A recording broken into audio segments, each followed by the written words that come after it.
And as we look forward to our next session, which is going to be on customer-centric innovation through cloud, I'd like for all of you to please put your hands together as I extend a very warm welcome to Chenmay Nanavati, FSI Lead West, Amazon Internet Services. A round of applause. After his session, you're welcome to ask him questions. I'm sure he'll be glad to answer the same.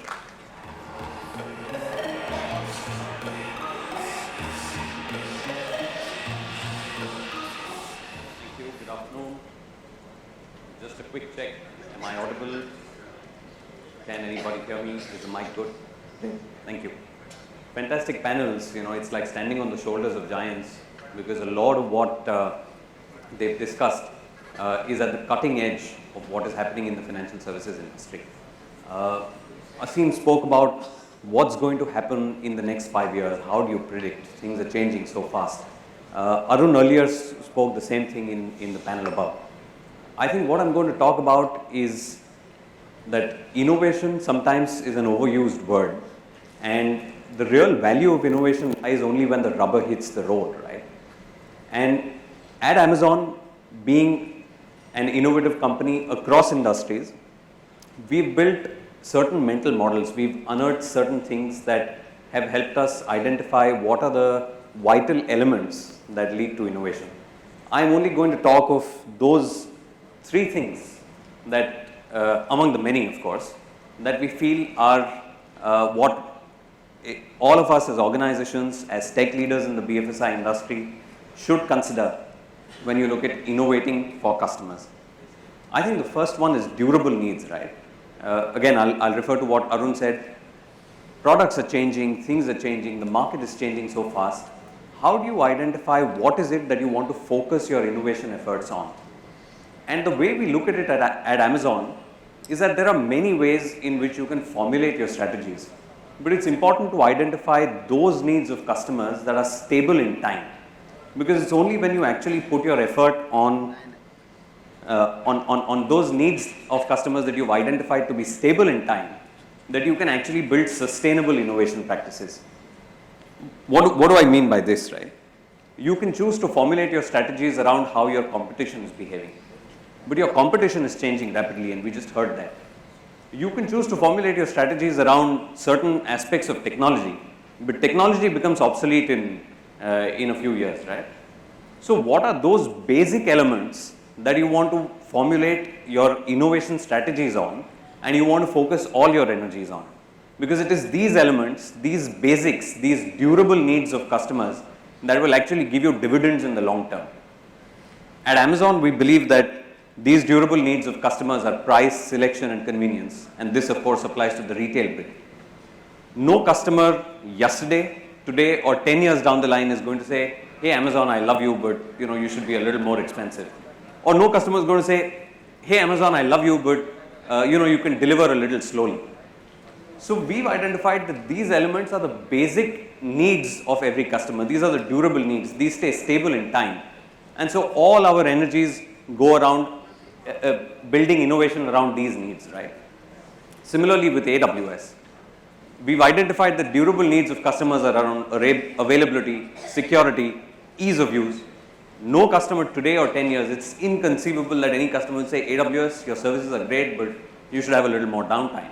Or, hey, AWS, your services are great, and let's not have as much security. And when you work with these durable needs, you're automatically going to work backwards from the basic needs that the customer has and build them into your products. Let me give you an example of how we've used this ease of use need of a customer to build products at AWS. Sometime in 2014, we pioneered the concept of event-driven serverless computing, right? The idea came in from customers who were setting up instances to do tasks that required very minimal compute. Seconds of compute. Say, for example, you'd upload an image onto a storage bucket in the cloud, and you would want to resize an image after that. Now, that required just seconds of compute on a per image basis, but yet you would have to keep the instance running as long as that task was supposed to be done. And we realized, hey, this is just a piece of code. You want to put it onto some place on the AWS console, and the moment a trigger is hit, you want to execute this piece of code. No customer came to us and said that, hey, can you really do this for us? We want to call it Lambda. But we worked backwards from the customer need on how can we give them ease of use, and we built this service called AWS Lambda. Today, over 1 million customers across the globe use AWS Lambda. Customers at home, I think it was Amit who spoke of the number of Demat accounts that have grown in the country, right? Zerodha here is a prime example of how they've sort of taken along a lot of retail trading. Zerodha used to do this post-processing post-processing activity where they would generate contract notes for their customers at the end of the trade. Now, this would happen for the hundreds of thousands of customers that they have on a per customer basis as a bad job. And on a daily basis, it would take them 6 to 10 hours at the end of the day's trade to do this process of generating the contract note and then sending out the email. They rethought the problem and said that, hey, can we parallelize it for every customer that we have and try and reduce the time or try and give a better customer experience. They went down from 6 to 10 hours to 2 to 3 minutes in doing this entire post-processing bit by using Lambda, right? That's an example of how you can incorporate ease of use into your customers. The other example is around security. Goldman Sachs, when they were pioneering their retail platform called Marcus and Symphony, we had a service called KMS where Amazon would manage your keys and encryption methods and so on. And Goldman Sachs said, hey, no, we want to keep the keys to ourselves and we want to manage them ourselves. And we worked backwards with them to incorporate a service or a feature called Bring Your Own Key into KMS. And that now is available to every AWS customer worldwide, right? So stick to the durable needs of customers and work backwards from there is one of the tenets that we'd identified. In BFSI, what is this? We spoke about it in the first panel. Is it frictionless experience? Is it personalized engagement? Is it security, my safety net with the money? We want to, it's imperative that when we look at innovation for customers, we focus this innovation around maybe a couple of these durable needs. And AWS, of course, has done it for a lot of customers in the BFSI industry. The second thing that I'm going to talk about is that whenever we talk of technology transformations, we want to really understand the power of constraints. There's a gentleman called Jake Burns who's an enterprise strategist with AWS, and he used to be with this entertainment company called Live Nation. And Live Nation does ticketing and streaming for various concerts around the world. And they thought of moving their corporate systems, all of the applications, onto AWS in a period of 12 months. They didn't have the skills about the cloud. So they said, hey, let's start training our people and figuring out how to move these systems onto the cloud. Sadly, they couldn't do it in 12 months. They did it in 17 months. But the time limit that they had said that, hey, we want to do it in 12 months, built a sense of urgency across the org. And it was only because of that driving force, that deadline, that constraint of time that they had set, that they could do it in 17 months, which before the initiative started, nobody across the org was ready to believe that we would be able to actually do it, right? So it's important to understand that when you set time as a constraint, you are forcing the organization to focus on things that matter a lot, right? Similarly, we've seen it with a lot of customers who started using the cloud that initially they see a 10 to 12, in the case of Live Nation, an 18% reduction in TCO. But then they took it that over the next 12 months after the 17-month period was done, we want to bring down our cloud cost by 50%. And they were able to do it in less than that of a time, right? Earlier in the earlier panel, we spoke of guardrails and how can you build guardrails as a safety net so that you can innovate more or you can experiment more. If we were to identify based on the experience of so many transformations that we've done, what are the differentiators between organizations that have moved to the cloud and done these transformations versus organizations that are still only talking about it? These things are less technology and more people and culture. I think the four things that differentiate the organizations are to align the senior leadership of the org across this bold vision and communicating this bold vision across the org, right? Extremely important to do that. The second thing, like I said earlier, it's important to be competitor aware, but put all your energies on customer obsession. The third that I was talking of when I gave the example of Live Nation, build skills in your people, upskill your people, train your people. And the fourth, which Prashant spoke of in the session, was you want to start small. You want to identify those quick wins that you can demonstrate to the organization, because these are proof points that will say that, hey, the cloud works, right? And let me give you the example of Capital One. Capital One in 2020 became the first bank in the US to move all in on the cloud. They shut down their last data center in 2020. But this process began 8 years before that. They went down from 9 data centers to 0. Of course, there may be a few servers here or there in some branch, right? But largely they became a bank that was all in on the cloud. They scaled up from a few hundred people in their IT org to 11,000 people in 8 years.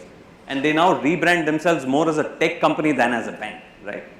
But they did start small, and then they put in place the roadmap. So have aggressive top-down goals, and start small and build proof points. Talking about time constraints and moving all in, I must also give the example of an Indian customer. There's a company called NEML, National E-Markets Limited. How did time force them to sort of do this transformation? There was a fire in their data center, and they had to keep their operations running. They moved their data center entirely to the cloud in 60 hours over a weekend. They began on a Friday and ended on a Sunday evening. So that's how time as a constraint used, pushed the org as a forcing function to focus on what they really wanted to do. And coming to this whole bit of, focusing on what you want to do, I'm going to speak of the last thing, which is speed, right? At Amazon, we have a leadership principle, what we call bias for action. We believe that most of the decisions that we take, very few are such that cannot be reversed. Most of the decisions that we take follow a concept known as two-way doors, what we call internally within Amazon. Essentially a door that you can walk through and walk back out, right, if it doesn't work. And this allows us to take decisions at a tremendously fast pace. What we are trying to do here is that we want to take decisions the moment we have about 60-70% of the data that's needed to take that decision. Because if you really wait to build up that data that you need for 90-95%, possibly the incremental value that you're going to get in terms of the time that you've spent to decide is not going to be worth it, right? And that is what the cloud allows you to do. The kind of agility that you bring into your system to respond to the changing needs of the market, and this was spoken by Aseem as well, is what you want to take advantage of. Because essentially, a lot of financial services is about how you manage risk. And operational risk can be significantly reduced when you're able to operate in a faster way, when you're able to operate reliably with the kind of architectures that the cloud has, and even in terms of your business risk. The kind of risk that is there to your business in terms of the new entrants that have changed business models, or even existing players that are changing business models. You want to adapt yourself to the market fast. You want to get products into the market faster, understand the feedback from the customers, incorporate those changes back into the product and ship it out. And this was a study that was conducted by McKinsey as well, where they wanted to identify what are the true drivers of cloud in banking, right? And the first thing that came up, and this was of course a global study, not really restricted to India. The first thing that came up was improved speed and agility. And one of the other important things was how we can really reduce risk by being on the cloud. So I'll give the example of RBL Bank, and there are some folks from RBL Bank here, and please feel free to speak with them. At a time when organizations in India were still wondering why should they even move to the cloud, the CIO then took a bold call saying that, hey, let's build this proof point, right? Can we identify 10 minimal, non-major apps that really can make a difference if you move them to the cloud? They sort of, built their cloud squad and trained their people, and they did this initiative called 10 in 10, where they said that we'll migrate these 10 apps to the cloud in 10 days, right? That built success. They were able to do it. The app scaled up very well. It built a proof point within the org. And that only set the runway for multiple other larger things that they could do, right? They went on to do a 30 in 30, which ended up being a 30 in 25, migrating 30 apps to the cloud in 25 days. They, of course, did their video KYC and multiple other applications on AWS. The point that I'm trying to make here is, like I said, it's important to start small, but be extremely agile in what you do. This is something that we've seen across banks. Multiple banks in the country are working with AWS across the entire FSI ecosystem, right? Whether it is fintechs, whether it is lenders, whether it is insurers, a lot of payments players. And again, this is only a representative set of customers, right? We've got multiple customers over and above these as well. who are doing a lot of work with us. And I'll be glad to answer. Our team is here. I'll be glad to sync up one-on-one if there are any queries. I'll just sum up once again. What are the three vital fundamentals that we've seen when it comes to building innovation that's customer-centric? Identify the durable needs of your customer. These are needs that stay stable in time. Because if you put your energies on these, that's what's going to pay you dividends in the long run. 2, work on your constraints. Use the power of constraints as forcing functions for efficiency, because it's only when you hit limits that you will start thinking out of the box. You will invent better ways to do the same thing.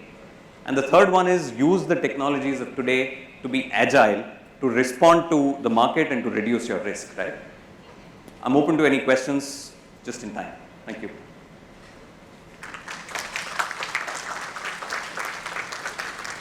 Great. I'm here to answer your questions later as well. Thank you.